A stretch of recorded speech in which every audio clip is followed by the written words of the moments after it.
तो देखो जरा, भारत में विदेशी आक्रमणकारी या भारत में बाहरी आक्रमणकारियों की जो शुरुआत होती है वो मौर्योत्तर काल के बाद होती है ना। अगर हम यहाँ पे बात करें मौर्योत्तर काल की, ईसा पूर्व से लेकर और 300 ईस्वी तक का जो काल माना जाता है उसको मौर्योत्तर काल माना जाता है। अगर हम मौर्योत्तर काल की बात करें तो मौर्योत्तर काल हो गया मतलब कि जो मौर्य थे उनका जो बाद आधे से बाद का जो टाइम था उसको मौर्योत्तर काल आप बोल सकते हो, है ना। जैसे जब क्या कहता है अशोक खत्म हो गए या दशरथ मौर्य खत्म हो गए तो उनके बाद का जो काल था उसको मौर्योत्तर काल बोल सकते हो आप लोग, है ना। तो क्या हुआ कि जब ये मौर्योत्तर काल की जो शुरुआत हुई या मौर्योत्तर काल आया तो उस समय क्या हो गया था कि जो मौर्य राजवंश था वो थोड़ा कमजोर हो गया था ना।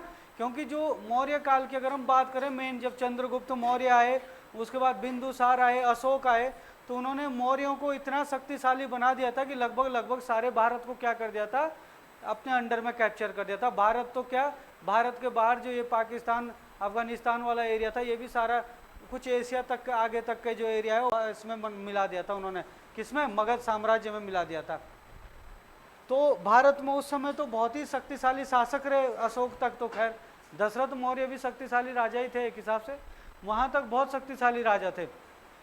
इसलिए विदेशियों के भारत में आक्रमण करने की क्या है, हिम्मत नहीं हुई थी। लेकिन जब मौर्योत्तर काल आया, जब राजा जो है कमजोर पड़ने लग गए, भारत में छोटे छोटे राज्यों का क्या हुआ, यहाँ पे उदय हुआ, छोटे छोटे राज्यों का उदय होने लगा। कहाँ पे, जो मध्य एशिया में थे, मध्य एशिया में। तो मध्य एशिया के जो शासक थे इनकी नज़र जो कहाँ पड़ी, भारत में कर पड़ी। और मध्य एशिया के शासकों ने क्या किया, शासकों ने भारत पर क्या कर दिया, भारत पर आक्रमण करना प्रारंभ कर दिया, आक्रमण प्रारंभ हो गया। फिर इसी को यही क्या कहते हैं, भारत में एक हिसाब से विदेशी आक्रमण होता है। अब लगातार भारत में विदेशी आक्रमण होते जाते हैं। जब भारत में विदेशी आक्रमण होते हैं तो इन विदेशी आक्रमणकारियों के लिए जो है सबसे पहली चीज़ जो आपको ध्यान रखनी है ना, वो क्या ध्यान रखनी है कि भारत में जो विदेशी आक्रमणकारी आए उनका क्रम क्या था। सबसे पहले किसने भारत पर आक्रमण किया, उसके बाद किसने किया, फिर किसने। विदेशी आक्रमणकारियों के हिसाब से सीरीज अलग से बनती है और जो आपका मगध के लिए बनता है अलग से बनती है। मगध के लिए तो मैंने आपको ट्रिक बताई थी परसों, कौन सी ट्रिक बताई थी, हसीन मसुक्सा। हसीन मसुक्सा है ना, हसीन, हाउ से मतलब हर्यक वंश, सी से मतलब है शिशुनाग वंश, हसीन, फिर नंद, नंद नौ से नंदवंश, तो हसीन हो गया नंदवंश। हसीन मसुक्सा, मौ से मतलब मौर्य वंश, और फिर शुंग वंश, मसुक सा, और सा मतलब सातवाहन वंश। तो ये भारत में जो है मगध में शासन करने वाले राजाओं का क्या था, एक क्रम था, बताई थी ना ये ट्रिक कल।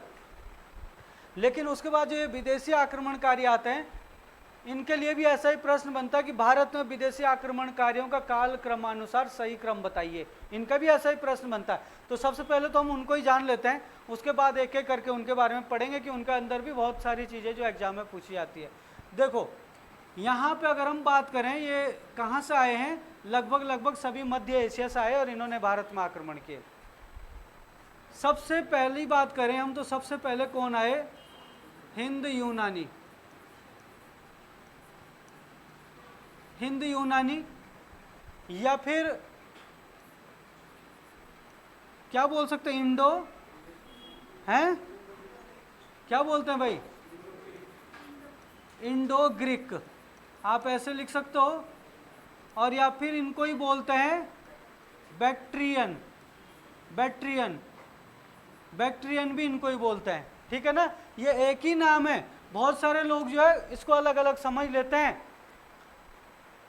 कई बार मेरे साथ ऐसी समस्या उत्पन्न हुई कि बच्चों ने पूछा कि सर एक प्रश्न आया पेपर में कि भारत में पहले आक्रमणकारी हिंद यूनानी थे लेकिन वहां तो बैक्ट्रियन दिया हुआ था।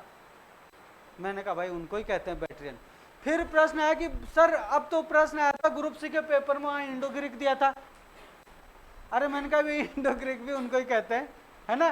तो आपको याद रखना कुछ भी पूछ सकता हो वहां पे, इंडो ग्रीक भी दे सकता, बैक्ट्रियन भी दे सकता और हिंद यूनानी, ये तो हिंदी, ये तो हिंदी नाम है बिल्कुल एकदम, है ना।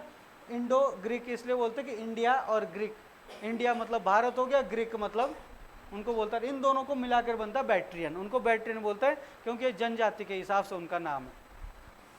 तो पहला आक्रमणकारी ये था भारत में, विदेशी आक्रमणकारी, समझ गए ना।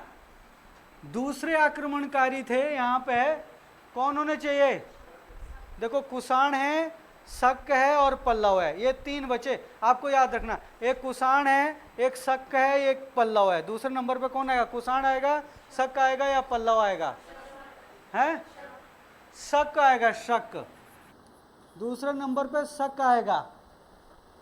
अब बचा कुषाण और पल्लव, तीसरे नंबर पे आएगा पल्लव। वैसे ना आपको अगर मैं बताऊं तो ये ऐसे होना चाहिए, बाकी आप कोई सा भी याद रखना है ना। ये है ज़्यादा से अब लोग इसको लिखते हैं, उसकी भी मैं बताऊंगा क्यों, है ना, पल्लव ऐसे, ठीक है ना। और चौथा कुषाण। यह है भाई भारत में विदेशी आक्रमणकारियों का क्रम। तो इनको आगे पीछे करके जो है लिख देगा, आपके पास प्रश्न कैसे बनेगा कि इनमें से विदेशी आक्रमणकारियों का काल क्रमानुसार सही क्रम लगाइए। तो आपके पास चार ऑप्शन में आगे पीछे होगा दिया, हो सकता है कि ऐसे करके लिख देगा, एक में लिख देगा बैक्ट्रियन, है ना, देखो ये बैक्ट्रियन लिख दिया मैंने, ये ऐसे भी होता लिखा हो, देखो ऐसे बैक्ट्रियन, ठीक है, ये किए, ये लिख देगा। फिर इसके बाद ऐसे करके शक लिख देगा, फिर ऐसे करके जो है पल्लव लिख देगा, और फिर जो है आपका डैश करके कुषाण लिख देगा। ये जो सही ऑप्शन होगा वो ये वाला होगा। बाकी वो क्या करेगा, बैक्ट्रियन पल्लव शक कुषाण, बैक्ट्रियन कुषाण पल्लव शक कुषाण पल्लव शक बैक्ट्रियन, ऐसे करके आगे पीछे करके वो चार ऑप्शन में लिख देगा आपके पास, ठीक है ना। तो ये चीज़ें आपको पहले याद रखनी इसमें। अब जरा बात करते हैं, यहाँ से शुरुआत करते हैं जरा, ये भारत में आए, कब आए भारत में, और इस वंश के जो शासक थे वो कौन थे भाई, जहाँ से एग्जाम में प्रश्न बन सकते हैं। तो हम सबसे पहले किसको पढ़ेंगे, हिंद यूनानी शासक, या भारत में हिंद यूनानी, या फिर आप बोल सकते हो बैक्ट्रियन, या फिर आप बोल सकते हो क्या इंडो ग्रीक शासक, या आक्रमण भी लिख सकते हो आप लोग। देखो 190 ईसा पूर्व में इन्होंने भारत पर आक्रमण किया था,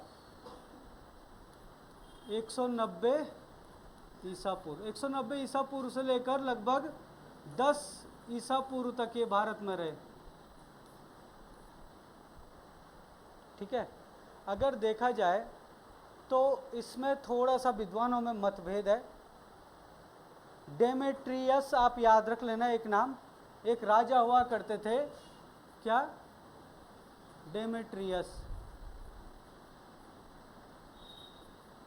इन्होंने भारत पर 190 ईसा पूर्व में सबसे पहले क्या किया था, आक्रमण किया था, ठीक है ना। जो ये डेमेट्रियस थे, इन्होंने भारत में 190 ईसा पूर्व में शासन किया था।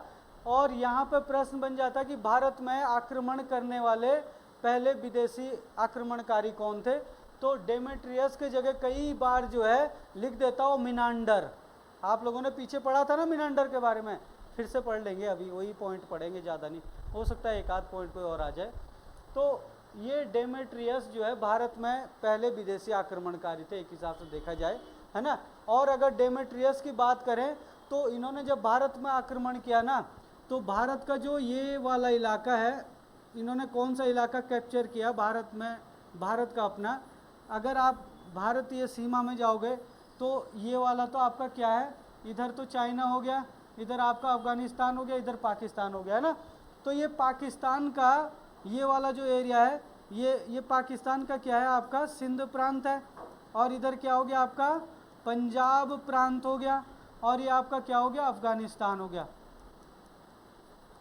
मध्य एशिया से आए ये, और मध्य एशिया से इन्होंने लगभग इस एरिया को कैप्चर कर लिया। अब इस एरिया को पर जो है किसका शासन हो गया? डेमेट्रियस का शासन हो गया। अब अगर एक हिसाब से देखा जाए तो उस समय की अगर हम बात करें तो उस समय तो भाई ये पूरा भारत था, उस समय थोड़ा था भारत पाकिस्तान अफगानिस्तान, उस समय तो सारा ये भारत था। तो भारत पर आक्रमण करने वाले उस हिसाब से तो क्या हो गए? डेमेट्रियस हो गए, ठीक है ना। लेकिन बाद में क्या हुआ कि इन्होंने अपनी राजधानी भी कहाँ बनाई थी? साकल बनाई थी राजधानी, है ना। एक पॉइंट ये याद रखना, इन्होंने अपनी राजधानी कहाँ बनाई थी? राजधानी बनाई इन्होंने साकल, और साकल कहाँ पड़ता है?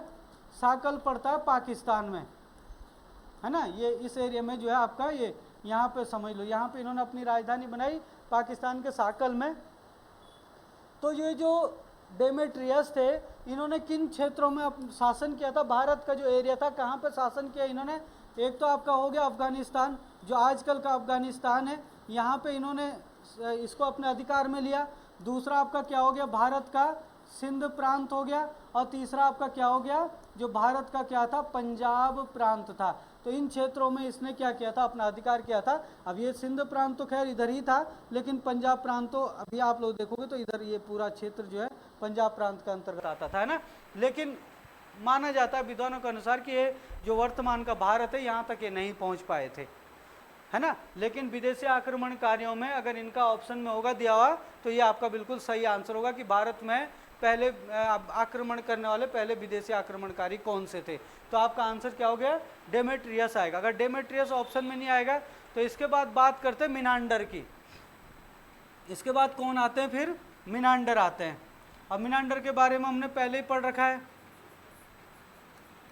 मिनांडर, देखो सबसे पहली बात कि डेमेट्रियस के लिए आएगा प्रश्न। डेमेट्रियस भारत में आक्रमण करने वाले पहले विदेशी आक्रमणकारी थे। ये किस वंश से संबंधित है या कौन से जाति से संबंधित? लिख देगा, शक लिख देगा, पल्लव लिख देगा, इंडो ग्रीक लिख देगा, ऐसे करके ऑप्शन आएगा। तो क्या आएगा आपका? इंडो ग्रीक या हिंदी यूनानी आ जाएगा। ऐसे ही मिनांडर के लिए पूछता है कि भारत में आक्रमण पहले आक्रमणकारी, इनको भी पहले आक्रमणकारियों में पढ़ाया जाता है, मैं अभी बात करता हूँ क्यों, है ना। भारत में जो है पहले आक्रमणकारी मिनांडर जो है किस से संबंधित है? तो शक, पल्लव, हिंदी यूनानी, तो किससे आएंगे वो? हिंदी यूनानी से, है ना। तो इन्होंने जो है भारत में लगभग 165 ईसा पूर्व में, देखो 165 ईसा पूर्व में इन्होंने भारत पर क्या किया था? आक्रमण। भारत में आए ये, और 165 से लगभग जो है 130 ईसा पूर्व तक जो है ये भारत में रहे। अगर हम मिनांडर की बात करें तो कल हमने आपको बताया था, कल बताया था या परसों, एक दो दिन पहले बताया था कि जो मिनांडर है उनका भारत में कहाँ से कहाँ तक एरिया था? भाई कोई बताएगा मुझे, कहाँ से कहाँ तक था? हैं भारत में? भारत में भाई हम तो इधर से इधर को ही देखेंगे, इधर से तो आए नहीं है, इधर से आए ना तो कहाँ तक फैला था इनका साथ? मथुरा से गुजरात तक।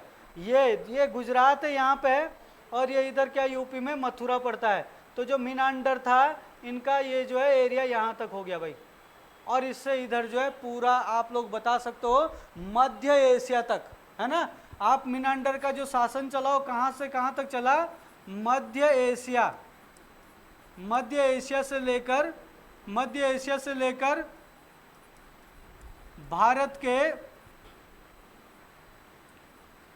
भारत में लिख सकते हो आप लोग, भारत में गुजरात से मथुरा तक, मथुरा यूपी में पड़ता है ना, मथुरा तक इनका शासन था।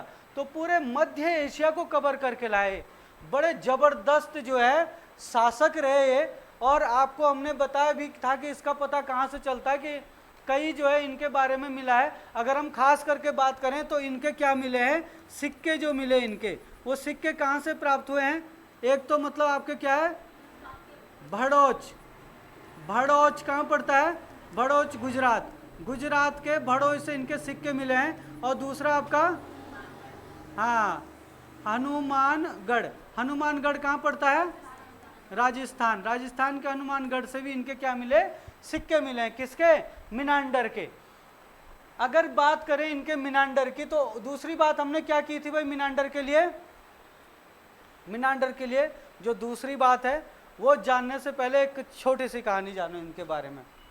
देखो क्या है कि इनके टाइम में एक महान बौद्ध भिक्षुक हुआ करते थे जो लिखते भी थे, एक हिसाब से लेखक या राइटर भी थे, और बौद्ध भिक्षु भी थे जिनका नाम था नागसेन। इनके टाइम में कौन हुआ करते थे? नागसेन हुआ करते थे। नागसेन किस धर्म से संबंधित थे? बौद्ध धर्म से संबंधित थे। क्या हुआ एक बार कि जो नागसेन थे ये आए इनके दरबार में, जब आए मीनांडर की तरफ। मीनांडर तो विदेशी आक्रमणकारी है, इतने बड़े आक्रमणकारी है कि पूरे मध्य एशिया से लेकर भारत तक जीत जीत के जो है आए हुए हैं, बड़े महान शासक थे। तो जब नागसेन जो है मीनांडर को क्या है, इसने मीनांडर के उपदेश के बारे में सुना कि मीनांडर जो है बहुत ज़्यादा नागसेन जो है मतलब बौद्ध धर्म के बारे में बताते हैं। इनके राज्य में प्रजा ने बात की होगी, किसी हो सकता मंत्री ने बात की हो मीनांडर से कि भाई जो नागसेन है वो बिल्कुल एकदम चमत्कार है, ऐसे उपदेश देता कि किसी भी इंसान का माइंड डाइवर्ट कर सकता हो, बौद्ध भिक्षु है और बड़ा जबरदस्त बोलता है। तो इसने मीनांडर ने कहा भाई ऐसा भी कौन इतना महान है, बुलाओ उसको जरा दरबार पे, बात करते हैं जरा उससे। उसने कहा कि मैं तुम्हें बौद्ध भिक्षु तब मानूंगा असली, तुम कह रहे हो हम बौद्ध धर्म का अनुयायी हैं, मैं तुम्हें असली तब मानूंगा कि मैं तुमसे कुछ प्रश्न पूछूंगा, अगर तुम उन प्रश्नों के जवाब दे पाओ। तो बौद्ध धर्म से लेकर जो है मीनांडर ने, बौद्ध धर्म हो या फिर जीवों की रक्षा हो या जीने से संबंधित कोई बातें होती है कि भाई तुम्हारे बौद्ध धर्म में ऐसा है तो ऐसा क्यों है, तो ऐसे करके जो है इन्होंने क्या किया, जो मीनांडर थे इन्होंने इनसे क्या किए, प्रश्न किए। और जब इन्होंने प्रश्न किए तो इन प्रश्नों के जब नागसेन ने क्या दिए, उत्तर दिए, तो ऐसे उत्तर दिए कि बिल्कुल एकदम जो है शांत करने वाले उत्तर थे, मतलब जिससे मीनांडर पूरी तरीके से संतुष्ट हो गया। नागसेन इसके मीनांडर के जो थे जानने वाले या फिर इसके मंत्री या इनके राज्य में जो थे, उन्होंने पहले ही बोल दिया था कि आप नागसेन के सामने बैठना ही मत, नहीं तो आपका धर्म परिवर्तन भी करवा देगा। उसने कहा ऐसे कैसे हो सकता है, किसी के बोलने से क्या धर्म परिवर्तन हो जाएगा, लाओ जरा सामने। तो उन्होंने प्रश्न पूछे, ये उत्तर देते गए, प्रश्न पूछे, ये नागसेन उत्तर देते गए। उत्तर देते देते उन्होंने कहा भाई धन्य हो बौद्ध धर्म को, बौद्ध धर्म ही अपनाना चाहिए हर इंसान को। इन्होंने भी क्या अपना लिया, बौद्ध धर्म। किसने? मीनांडर ने। मीनांडर ने बौद्ध धर्म अपनाया। और जो ये प्रश्न और उत्तर दिए, किसने? भाई मीनांडर ने प्रश्न पूछे और नागसेन ने उत्तर दिए। इन उत्तर का क्या किया गया, संकलन किया गया। इनका जो संकलन है उनको जाना जाता है मिलिंद पन्हो। मिलिंद पन्हो सुना होगा नाम। मिलिंद पन्हो क्या है, एक बौद्ध धर्म की एक पुस्तक है, एक धार्मिक पुस्तक बन चुकी है। जैसे हमारे हिंदुस्तान में क्या है, महाभारत, रामायण और गीता है। गीता में भी तो ऐसे हुआ था, श्री कृष्ण ने अर्जुन को उपदेश दिए और श्री कृष्ण ने जो अर्जुन को उपदेश दिए तो उन्हीं का संकलन क्या बनी, गीता बनी, जो हिंदू धर्म का क्या बनी, एक धार्मिक पुस्तक बनी है गीता, है ना। तो ऐसे ही क्या है, ये बौद्ध धर्म की एक धार्मिक पुस्तक है, क्या, मिलिंद पन्हो। इस बताया जाता है कि मिलिंद पन्हो में इंसान अगर मिलिंद पन्हो को अच्छे से पढ़ ले तो इंसान के सारे दुख दर्द दूर हो जाते, सारी मोह माया से छुट्टी हो जाएगी इंसान की। क्योंकि इसमें ऐसे ऐसे नागसेन ने प्रश्न किए हैं, ऐसे प्रश्न मीनांडर ने ऐसे प्रश्न किए हैं जो जीवों के सुख और दुख से रिलेटेड हैं, और नागसेन ने उसके ऐसे मतलब बिल्कुल उत्तर दिए कि जिससे इंसान पूरी तरीके से संतुष्ट हो जाए कि वाकई में ये ऐसा ही करना चाहिए, वाकई में ये होना चाहिए, वाकई में हम ऐसा सोचते हैं पर ऐसा वाकई में है नहीं, ऐसा है इंसान के साथ। तो ये सारे उत्तर जब मिले उनको तो उन्होंने बौद्ध धर्म को भी अपना लिया, और ऊपर से जो है क्या हुआ आपका, इन्होंने एक मिलिंद पन्हो करके जो है पुस्तक लिखी। पूछता है कि मिलिंद पन्हो पुस्तक किसकी है, तो आंसर नागसेन देता है, और आंसर तो नागसेन ही होगा, लेकिन पूछता है कि इसमें किसके प्रश्न और उत्तर मिलते हैं मिलिंद पन्हो में, तो मीनांडर के प्रश्न मिलते हैं और नागसेन के इसमें उत्तर मिलते हैं। किस धर्म से संबंधित है मिलिंद पन्हो, तो बौद्ध धर्म से संबंधित है मिलिंद पन्हो। और इसी समय इन्होंने मीनांडर ने क्या किया था, बौद्ध धर्म को स्वीकार किया था। क्या किया था, बौद्ध धर्म को क्या किया था इन्होंने, स्वीकार। तो एग्जाम में प्रश्न आएगा तो मिनांडर किस धर्म को मानते थे? तो बौद्ध धर्म को मानते थे। आंसर हो जाएगा बौद्ध धर्म को। मिनांडर ने किसके उपदेशों से प्रभावित होकर बौद्ध धर्म को अपनाया था? तो नागसेन आपका क्या हो जाएगा? आंसर हो जाएगा, है ना। तो ये चीजें आपको पहले ध्यान रखनी है। अच्छा, अब अगर बात करें जरा दूसरे प्रश्न पे आते हैं, यहाँ पे दूसरी बात पे आते हैं जरा। हमने जो है पिछले टॉपिक में पढ़ा था कि जो नागसेन है उनको दो नामों से पुकारा जाता है। एक कहा जाता है इन्हें एशिया का रक्षक या संरक्षक बोल सकते हो, और दूसरा, संरक्षक लिखोगे तो ज़्यादा अच्छा रहेगा, है ना, एशिया का संरक्षक, संरक्षक, और दूसरा बौद्ध धर्म का रक्षक। किसे कहा जाता है? किसे कहा जाता है भाई? मिनांडर को। पेपर में प्रश्न आता है कि बौद्ध धर्म का संरक्षक किसे कहा जाता है या एशिया का संरक्षक किसे कहा जाता है? तो आंसर क्या होगा आपका? मिनांडर। अब देखो मिनांडर इतने जबरदस्त हो गए उसके बाद बौद्ध धर्म के लिए कि कहा भाई कि बौद्ध धर्म के जो है प्रचार प्रसार करो खूब, बौद्ध धर्म के खिलाफ जो जाएगा उसको सजा भी हो सकती है। तो बौद्ध धर्म के, भाई आप हिंदू धर्म मनाओ, ऐसे भी नहीं बोलते थे। मिनांडर लोकप्रिय, जो मिनांडर थे वो लोकप्रिय राजा थे, ऐसे नहीं थे, क्रूर शासक नहीं थे। हाँ, पर ये बोलते थे कि अगर आप कोई दूसरे धर्म को अपनाओ तो कोई दिक्कत नहीं, अपना लो। ऐसे भी नहीं बोलते थे कि आप केवल बौद्ध धर्म, पर वो ये कहते थे कि बौद्ध धर्म को दबाने की कोई कोशिश मत करना, ये मत बोलना कि बौद्ध धर्म गलत है ना। मतलब बौद्ध धर्म के खिलाफ कुछ सुन नहीं सकता था। तो इसने बौद्ध धर्म को जो है बहुत ज़्यादा जो है क्या किया, एक हिसाब से स्टेबल करने की कोशिश की, कि बौद्ध धर्म को जो है मतलब स्टेबल तो क्या मतलब आगे ले जाने की कोशिश की बौद्ध धर्म को, और ऊपर से जो है बौद्ध धर्म को बचाने की भी बहुत कोशिश की कि बौद्ध धर्म को जो है कैसे बढ़ाया जाए। तो इसीलिए इनको क्या माना जाता है? बौद्ध धर्म का रक्षक माना जाता है। और एशिया का संरक्षक तो इसलिए माना जाता है, अभी देखो कहाँ से कहाँ तक फैला हुआ उनका, पूरे मतलब मध्य एशिया में जो है मिनांडर है। और मिनांडर क्या है? लोकप्रिय राजा थे, और जो मतलब क्या थे, क्रूरता से लोगों के सामने पेश नहीं आते थे, तो लोगों के लिए अच्छे काम करते थे, तो इसलिए इनको एशिया का संरक्षक भी कहा गया है। और इनके होते हुए किसी बाहरी आक्रमणकारी ने, मतलब इसके अलावा जो है किसी दूसरे ने यहाँ पे आक्रमण नहीं किया था फिर मिनांडर जब तक रहा, है ना। तो इसीलिए एशिया का संरक्षक कहा गया कि एशिया में किसी ने जो है आक्रमण नहीं कर पाया। अगर हम एक चीज की बात करें यहाँ पे, जो हिंद यूनानी शासक है, कोई दूसरे शासक को पढ़ने की यहाँ पे आवश्यकता है नहीं। पेपर में प्रश्न आएगा तो इन्हीं दोनों में से आएगा, है ना। जो प्रश्न आएगा इसके बाद वो ये आएगा कि प्रश्न आएगा सोने के सिक्के, सोने के सिक्के। आप लोगों ने कई बार सुना होगा कि सोने के सिक्के सबसे पहले किसने जारी किए थे? हैं? इससे अलावा कुषाण सुना होगा आप लोगों ने, है ना। हाँ, तो थोड़ा सा फर्क है, चलो वो बात उसी में करेंगे। फिलहाल इतना याद रखना कि सोने के सिक्के सर्वप्रथम भारत में सोने के सिक्के किन शासकों ने जारी किए थे? सोने के सिक्के सर्वप्रथम किन शासकों ने जारी किए भारत में? तो हिंद यूनानी शासकों ने। हिंद यूनानी शासकों ने भारत में सर्वप्रथम सोने के सिक्के जारी किए। प्रश्न आएगा बिल्कुल खटाक से, आपके पास ऑप्शन देगा, वो कुषाण भी दे देगा, शक भी दे देगा, हिंद यूनानी भी दे देगा और पल्लव भी दे देगा। तो आंसर क्या हो जाएगा आपका? हिंद यूनानी। और ये जरूर याद रखना कि इनके ये तीन अलग अलग नाम है, जरूरी नहीं है कि हिंद यूनानी दे देगा, वो इंडो ग्रीक भी दे सकता है, बैट्रियन भी दे सकता है, ठीक है ना। तो आपका क्या हो जाएगा? जो भी इनमें से ऑप्शन होगा, ये तीनों एक ही चीज़ है, ठीक है ना। बहुत सारे लोग अलग अलग समझ बैठते हैं इनको। अच्छा, दूसरी अगर बात करें कि दूसरा काम इन्होंने खास क्या किया कि जो सिक्के थे ना, जो सिक्के होते थे, सिक्कों पर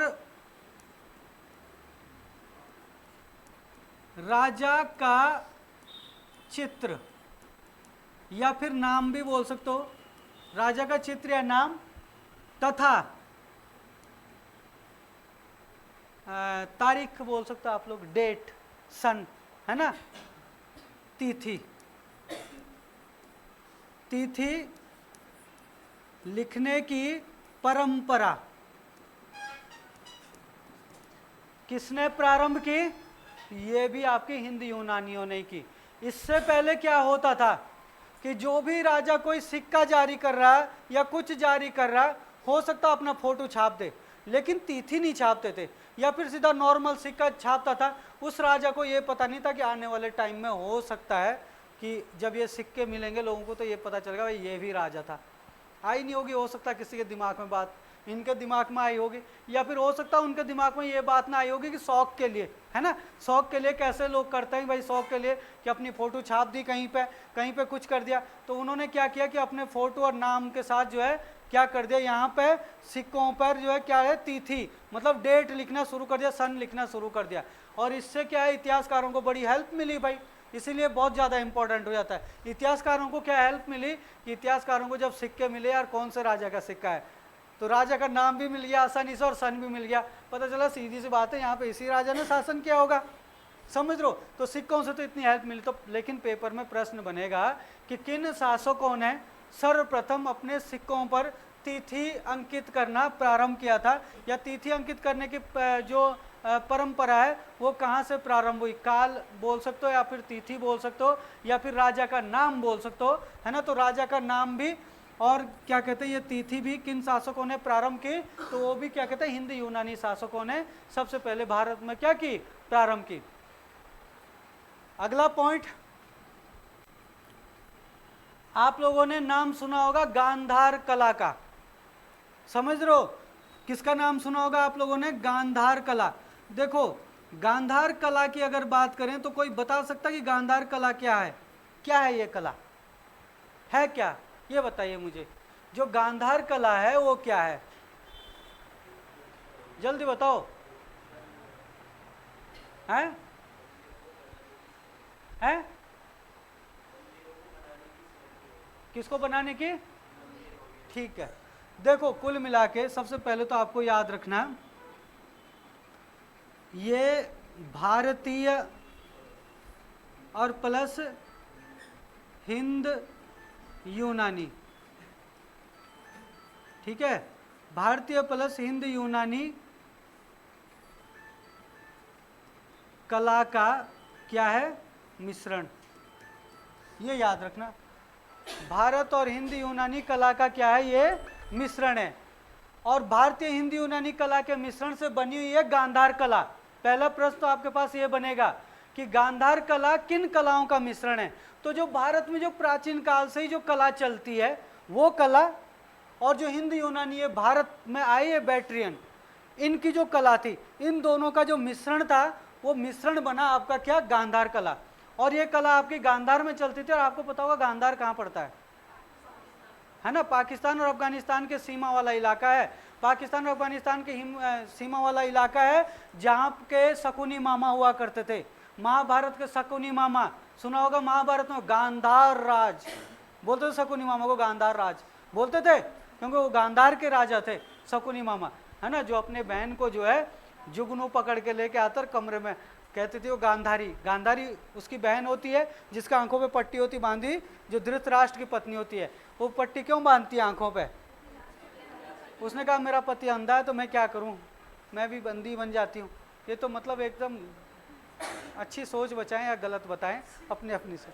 लेकिन वो अंधेरे से बहुत डरती थी, अंधेरे से बहुत डरती थी। और साहस देखो भाई, अंधेरे से इतना डरती थी, अपने जीवन में अंधेरा कर डाला धृतराष्ट्र को। नहीं तो कौन करते, अंधेरे से बहुत डरती थी, अंधेरे से डरती थी। लेकिन जो गांधार राज था ना, शकुनी मामा, वो अपने बहन से बहुत प्यार करता था। अपने बहन के लिए जो है, रक्षाबंधन में जो ऐसी बात होनी चाहिए, अपने बहन के लिए मतलब जान हाजिर दे सकता था, जान हाजिर थी उसकी। तो उसके बहन जो है रात को ना, उसके बहन के आसपास रहना पड़ता था लोगों को, या फिर पूरे रात भर लाइट जला के रखना पड़ता था, तो लोग भी डिस्टर्ब होते थे भाई। अब क्या कहते हैं, उसको बड़ी परेशानी थी। तो शकुनी ने सोचा कि मैं अपने बहन के लिए ऐसा क्या कर सकता हूँ कि ये पूरे ज़िंदगी भर याद रखे, कि ये खुशी से झूम जाए। तो वो पहाड़ों में गया रात को, खतरनाक जगह पे, कहीं पहाड़ों पे चढ़ते चढ़ते बेचारा, और फिर वहाँ से जो जुगनू होते हैं जो रात को जो जब उड़ते हैं तो जलती नहीं, उन पर लाइट जलती है वो वाला, तो जुगनू इकट्ठे करके लाया बेचारा, पकड़ के लाया, अब डब्बे में लाया या बॉक्स में लाया, किस में लाया, और फिर अपने बहन के कमरे में जो है छोड़ दिए सारे के सारे जुगनू। इतने जुगनू लेके आया कि पूरा जो है उजाला कर दिया, रोशनी कर दी। ऐसे थे वो गांधाराज। देखो शकुनी मामा तो ऐसे थे ना, वो महाभारत के इतिहास के चक्कर से बदनाम हो गए। उनका कैरेक्टर, अगर उसके अलग कैरेक्टर पढ़ोगे ना आप, हमने पढ़ा है, अलग अलग किताबें आती है हर राजाओं के बारे में, कभी मौका मिले तो ऐसे लोगों के बारे में पढ़ो जो इतने महान थे। देखो महाभारत में इतना नाम है, और आपको पता है कि पूरे महाभारत के युद्ध जहाँ पे श्री कृष्ण भगवान जैसे इंसान रहते थे, वहाँ पे शकुनी ने पूरे महाभारत के युद्ध को घुमा के रखा, अपने उंगली पे नचाया पूरे महाभारत के योद्धाओं को, है ना। तो ऐसा छोटा मोटा राजा तो नहीं, कुछ दिमाग रखता होगा ना वो भी। सोचो जरा, पासे में जो है सबको पराजित कर देते हैं, तो कितना जबरदस्त दिमाग रखते होंगे। तो ऐसे लोगों के बारे में पढ़ो, तो वहीं के थे ये। तो ये वहीं पे ये गांधार कला जो है पनपी। और ये गांधार कला क्या है कि जैसे विनोद ने बताया कि मूर्तियों, मंदिरों को बनाने की कला है। मंदिरों को ही नहीं, मूर्तियों को बनाने की कला भी है। आप लोग देख रहे होंगे कि पुरानी जो मूर्तियाँ होती है उसमें पत्थरों पे ऐसे जो है खरोच खरोच के जो है उसी पे मूर्ति बनाई जाती है। मंदिर जो पूरे चट्टान को काट काट के, साउथ में आपको बहुत मिलेंगे इस टाइप के मंदिर, कि एक चट्टान हुआ करती थी, बड़ी सी चट्टान, और ऊपर से उस चट्टान को काट काट के मंदिर का रूप दिया, अंदर अंदर डाउन गए बिल्कुल एकदम नीचे, और फिर उसमें जो है क्या बनाए, फिर कमरे बनाए, अंदर पिलर बनाए, उसी को पत्थरों को काट काट के, कोई अलग से जोड़ी हुई चीज़ नहीं हो, एक ही चीज़ को काट काट के बनाएगा। जैसे सपोज ये मान के चलो, ये पूरा के पूरा चट्टान रहा होगा, इसके ऊपर पूरी मिट्टी खोदा होगा, फिर खोद खोद के चारों तरफ से इस चट्टान को साफ किया होगा, फिर उसको सीधा आकार दिया होगा, और फिर यहाँ से जो खोदा होगा, यहाँ से खोदा होगा, फिर इसके अंदर से खोखला किया होगा, बीच में पिलर दिया होगा कि भाई ताकि गिर ना जाए, ऐसे ऐसे पिलर बनाए खोद के, काट के, और तब जाके जो है कमरे तैयार किए मंदिरों के। तो ऐसे करके मंदिर का निर्माण किया है, और उनका निर्माण किया है। क्या बात, किसकी बात करते हैं हम, मूर्तियों की निर्माण किया। तो गांधार कला बहुत फेमस हुआ करती थी। तो ये थी भाई आपकी गांधार कला। तो गांधार कला के लिए ध्यान रखना, गांधार कला कहाँ पे पनपी थी, तो गांधार बोल सकते हो आप लोग, पाकिस्तान अफगानिस्तान के सीमा पर पनपी थी। गांधार कला किन कलाओं का मिश्रण है, तो भारतीय और हिंदी यूनानी कलाओं का क्या था, ये एक मिश्रण था, जो मंदिर और मूर्तियों को बनाने की क्या है, कला है। एक लास्ट पॉइंट आपको हिंदी यूनानी शासकों से याद रखनी है आपको। आप लोगों ने देखा होगा कि जैसे नाटक देखे आप लोगों ने, नाटक जैसे क्या क्या होता है, आपके मंच पे मंचित किए जाते हैं नाटक। जैसे आपके रामायण भी हो, महाभारत, रामायण तो होती है अभी दशहरे के टाइम में होती है रामायण, देहरादून में तो होती है, पहाड़ों में तो, जौनसार में तो भाई बहुत ही होती है, बहुत जगह सुना है मैंने, रामायण बहुत चलती है ना। तो वो रामायण जब होती है तो आप लोगों ने देखा होगा कि उसमें जो मंच पे जो कलाकार वो करते हैं, तो फिर क्या कहते हैं, पर्दा, है ना, कहीं पे ऐसे खींचा जाता है, कहीं पे ऐसे ऊपर से नीचे गिरता है। और जब क्या कहते हैं नया वो आने वाला होता है कोई सीन, तो फिर उसके बाद पर्दा जो है हटा दिया जाता है। तो जो पर्दा उठाना और पर्दा गिराना, उसकी जो परंपरा है वो भी इन्होंने ही लाई थी। पेपर में आया था प्रश्न, ग्रुप सी के पेपर में, है ना। पर्दा गिराने और उठाने की परंपरा किसने लाई थी, ये भी हिंदी यूनानी शासकों ने लाई थी। ये सारे के सारे पॉइंट आपको याद रखने हिंदी यूनानी शासकों से, इसके अलावा कुछ और याद रखने की जरूरत नहीं है इनके।